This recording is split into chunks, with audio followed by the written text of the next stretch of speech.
or you want me to push it out of the way? It's fine. Oh, is it blocking your way? No, it's okay. Because I think what I'll do, I'm going to switch it up. I'm just going to, maybe we'll do the Kahoot, which is kind of fun. Oh, is it recording now? Yeah. Okay. So, good morning again.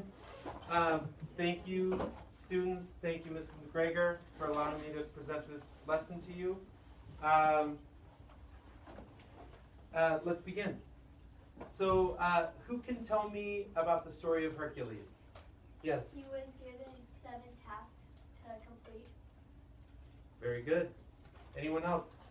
It's about a very strong guy, a famous warrior. Very strong. He killed his family and saved his son. Right. Wow. You know a lot. He's a demigod. He's a demigod. And why is he a demigod? Abby. He was made a demigod because the gods chose him to be. Okay. Could we think about that demi for a moment? Right? Yes. Speak up. Half human, half God. So, that means that he was half immortal only, right? So that's kind of a problem within his story as well. Austin? Did you have something? Declan? What? Did you have something? No. You didn't have anything to add? No. Your hand was raised. Okay. So, thank you, students. That was terrific.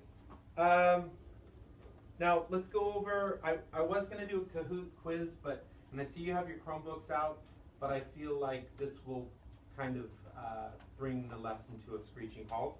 So I'm just going to ask these open-ended questions here to assess your baseline knowledge. So who can tell me what mythology is? Jenna.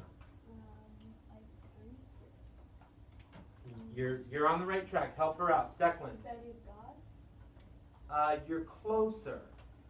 Annika. The study of myths that some people may think are real or not. Thank you very much. Literally, mythology is the study of myths, because anything with ology after it, the suffix ology, is the study of, right? Like biology is the study of life. John, did you have something? No. I do agree. And Yeah. Mira, did you have something? I was going to say the study of myths and Greeks. Great. You guys are on the right track. Sleeves. Maybe some people like if they don't really know something, they'll just say that this is the actual truth or something. Okay.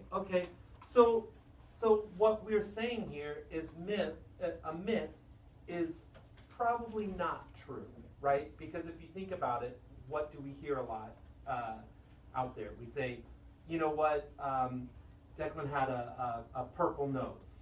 Well, that's a myth, right? It's not true. So let's move on. So I think we already touched on this. I think Abby mentioned it. Who were the people who created myths, or Jenna? And really, for our purposes, it was the Greeks and the Romans. And the Romans actually borrowed the story of Hercules for themselves, but they changed the gods around. So why are myths important to our understanding of culture in our modern society? Why would you think that this is even something worth learning? It shows that the people want to bring stories to the next generation of how they think their land came to be. That's very good. Yes? There's a moral to the stories. There's a moral to the stories. So really we can say the study of these myths, right, show us, teach us about ourselves and maybe the bigger questions of the universe, right? Why do we fight? Why do we love? Big questions that really can't be answered by one story. Like take Icarus, for instance, right? He thought he could fly as high as he wanted, right? But what happened? He fell into a wall. Why did he fall? Reef. Because he flew too close to the sun. He flew too close to the sun.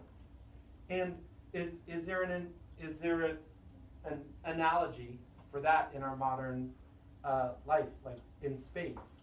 What can we say about space? We're going kind of a far afield here, so we'll table that.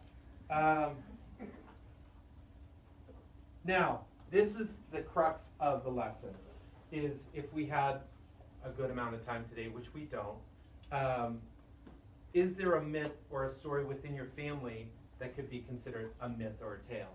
Like, let's say Reef's dad, one day, he was surfing in Hawaii and a shark almost ate him alive. He escaped and he grabbed the tooth of the shark and he had supreme strength for the rest of his life. That might be a myth, right? Or you know, or Austin's dad. I know him. Austin's dad could have caught a huge fish, right? But the story starts as, well, it was 18 inches, so he brought it home, cooked it up for you and Lily, right? But after a certain amount of time, you know, come on in.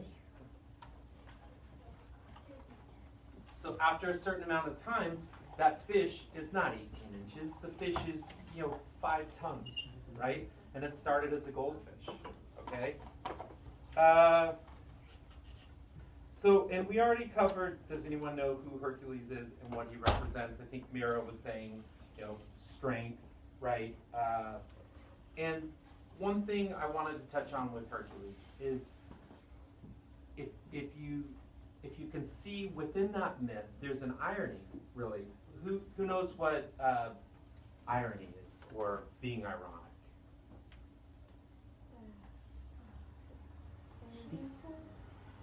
Shameful. Not exactly. So what we're looking for is, so basically, irony would be, in this sense, Hercules is very, very strong, right? But he's got a great weakness, right? Because Mira, as you said, he actually, pretty grim story, but he killed his family, right? And so to atone for his sins, he had to do these 7 tasks. Thank you. And because of that, there's a great weakness within his character that he can't fully come to terms with. So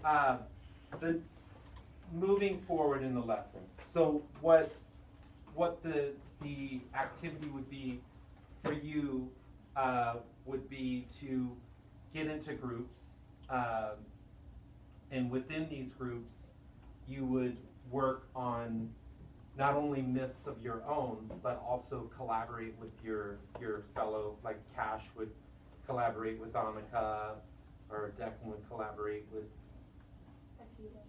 Aikido, thank you. And you would bounce ideas off. So you would, do you guys do think, pair, share in here? Where you're, well, you probably do, but you don't call it that. I don't call it that. So, in your collaborations, not only do you become better writers, but you tend to think of things that Cash wouldn't think of something, right?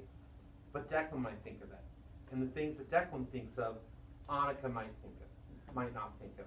So you're helping each other, right? So in any project-based learning type of activity, you guys are bouncing ideas off each other and becoming better in the process. And I think that's it, guys. I'm going to wrap it up because you've been wonderful. So can you stop the